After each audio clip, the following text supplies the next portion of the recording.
That time, I actually got mad about an action figure line.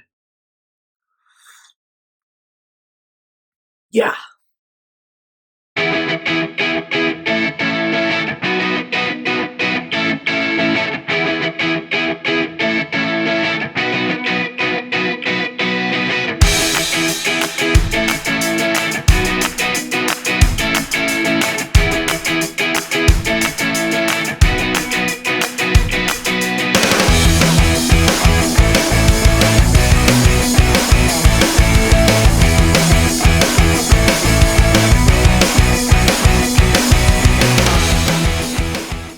Hello there, everybody. It's Photo Dave, and this is Toypixx.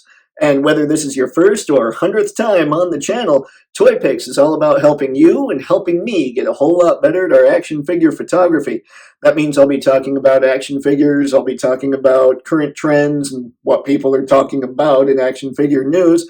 And sometimes, as in today's video, I'll just be telling a little bit of a story about my own action figure experience, but beyond all that, I'll be talking about photography, tips and tricks, tutorials, Photoshop edits, all that kind of stuff. So if any of that sounds cool to you, go ahead and hit that subscribe button. And look out for Cheesy Face. It was the year 2003, and Masterpiece Convoy MP1, the first Masterpiece Optimus Prime, had just come out, and my parents were so cool, they actually got him for me, along with a couple vinyl techs. Still love those things. Those things were incredible. And then Masterpiece taught me a little bit of patience, too. After about 4 years, Megatron came out in 2007. Not nearly as cool as MP1. I just loved MP1. That figure, I still have it. That's how much I dig it. I'm just a big fan. But after Megatron, I pretty much stopped. I didn't think the jets looked all that great. I didn't think, Grimlock was okay, but he didn't look properly scaled, all that good stuff. And then Shogo Hasui shows up with MP10 Convoy, a newly revamped Optimus, and a way to start the line over with scales that would match each other. And holy crap, I was in awe of this new way of doing things in the Masterpiece line. Hasui's design philosophy was something I could get behind. He wasn't going to be slavish to the cartoon models. He wasn't going to be slavish to the toy models. His idea was putting the two together to give you your mind's eye of the characters. So Optimus Prime, he was kind of an amalgamation of the two looks, and I loved that look. I just thought it was great. It showed incredible imagination. He did the same thing with Prowl and then Sideswipe, Wheeljack. He did with Blue Streak and Smokescreen, who were kind of repaints of Prowl, obviously. Red Alert. He came out with a Soundwave that matched so well with Prime and the cassettes. And I was just in awe of how great these things looked. They weren't slavish to anything, but they were, in my head, absolute perfect designs. His Bumblebee was ridiculously cool.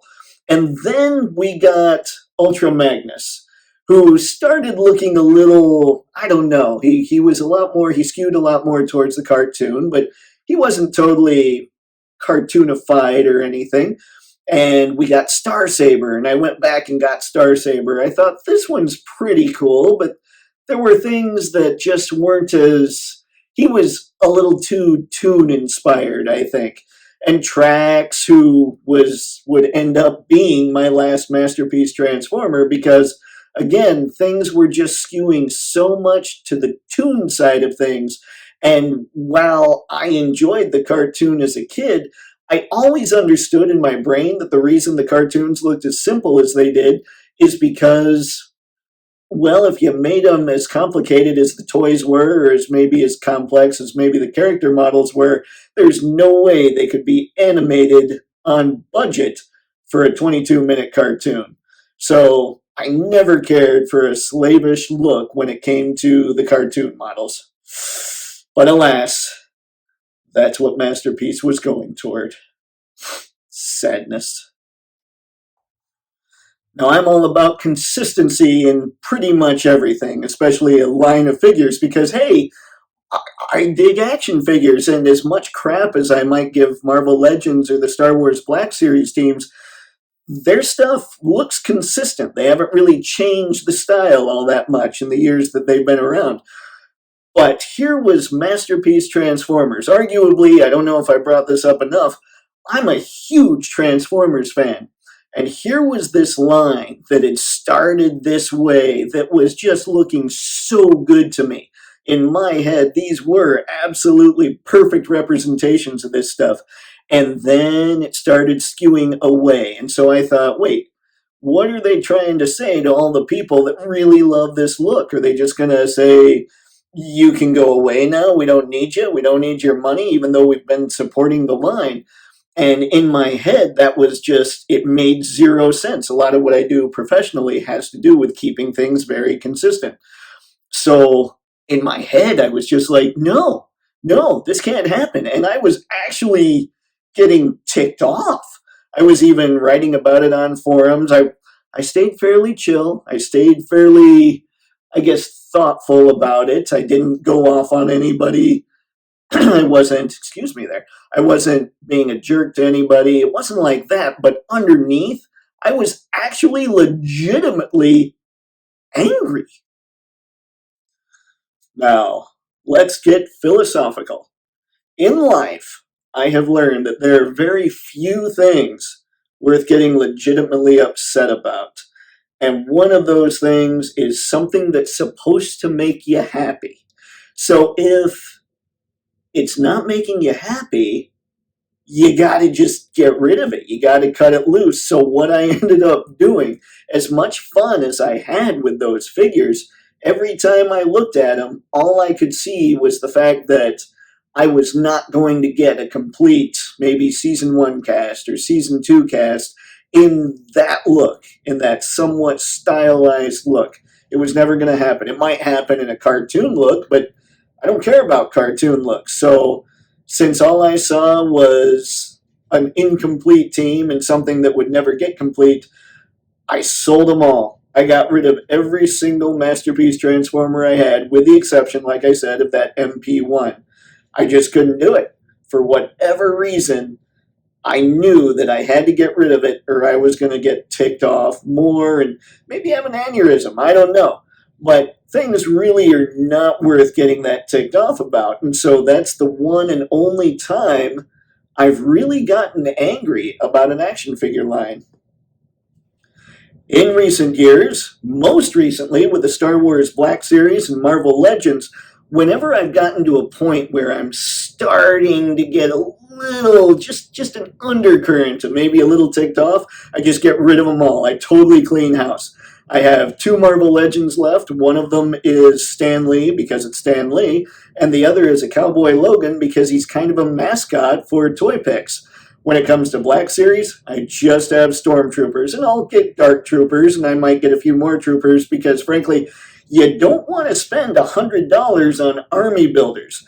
But overall, I just dipped out of those lines because I felt myself getting to that point where it wasn't any fun, and it could tick me off if something just tipped a little more. And it's not worth it. These things need to be fun. We have to enjoy our hobby, and if we don't, what are we doing? It's no good. It's no good. So why exactly am I making this video anyway? Well, there's 2 reasons. 2 that are kind of wrapped into one, and then we'll get to a second one. Maybe 1A and 1B. I don't know. It's all very complicated. Don't try and get in here because math doesn't really work there. But here they are. The first one, I have not gotten any new figures in 2022 yet. Have plenty of open pre-orders, but nothing's shown up. And whew, it makes it tough to keep content going on a channel. And 1B there is, I was talking to my mom about this way back when, and she said, what about letting people know kind of about what all you've gone through with collecting? And I thought, well, Mom, that sounds lame. Nobody would want to watch that. Well, I don't have any other ideas right now. So let's see if Mom's lame or if maybe I should listen to her all the time. You guys will let me know with your comments and your view count and all that good stuff. So yeah, there's the first reason. The second reason is I've noticed a lot of really angry collectors. And I know it's gone on for years, but trust me, it's not worth it to get that ticked off about this stuff. The stuff you want is either going to happen or it's not going to happen.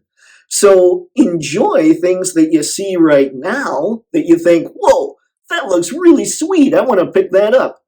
Go pick that up. But don't sit there and pick up something that you don't like. Remember, always be curating.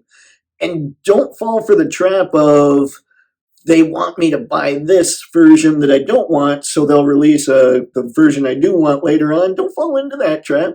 Just calm down, enjoy the ride, do your thing, breathe in, breathe out.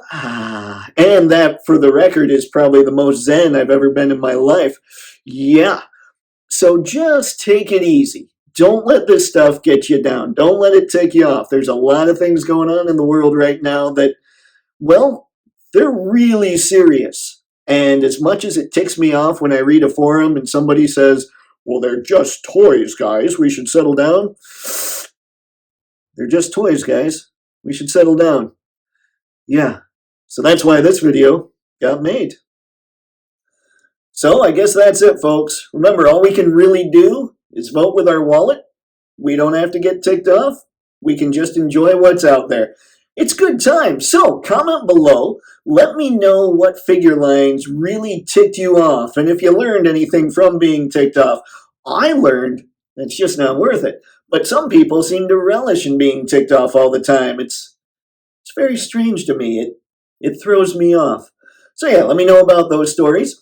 And hey, if you're digging the content, remember to like, subscribe, definitely share this stuff, because hey, that's where the fun's at. That's how the channel grows. And from there, I got nothing. So have fun and happy snapping. See ya.